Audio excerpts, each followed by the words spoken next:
Из-за болезненных воображений ему все время мерещится международный терроризм, доведенный до интервенции всех государств против России, чтобы расчленить Россию, раздробить Россию, развалить Россию. Хотя мы все не слепые, не видят, что Россия давно уже развалена, он его, по-моему, добивает.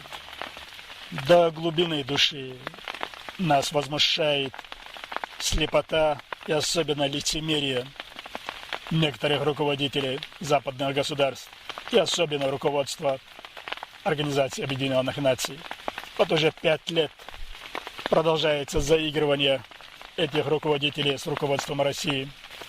В июне в Комитете по правам человека Организации Объединенных Наций ставился вопрос о нарушении прав человека в Чечне. И проголосовали против, то есть в пользу России. Это надо было быть действительно в высшей степени быть лицемерами или слепыми не увидят и геноцид Чечни, а не только нарушение прав человека.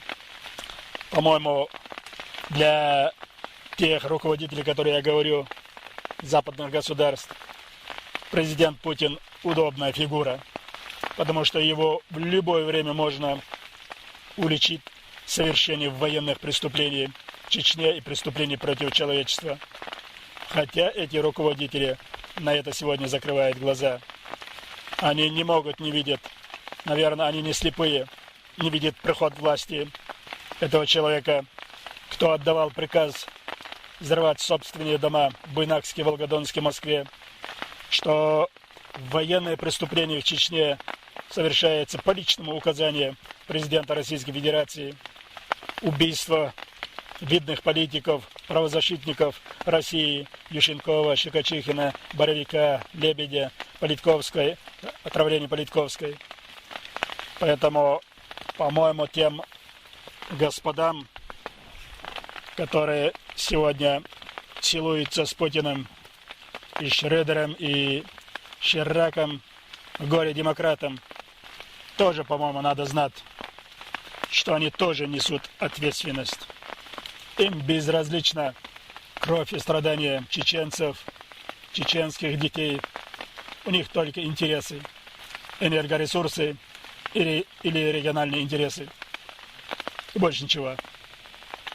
Я бы хотел сказать правду, которую и сегодня, по-моему, все боятся сказать в глаза. Где причины, где корни подобных трагедий. Я постараюсь их перечислить. Первая и, по-моему, главная причина – это продолжающаяся человеконенавистническая, варварская политика России на Кавказе по отношению ко всем кавказским народам. Вторая причина – это смена власти в России и приход к власти президента Российской Федерации на крови собственного народа и на крови чеченского народа.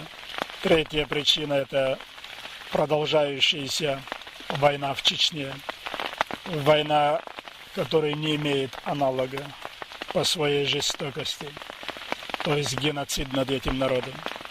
Последние 5 лет все чеченские дети, весь народ Чечни находится в заложниках, и они испытывают на себя государственный терроризм со стороны России.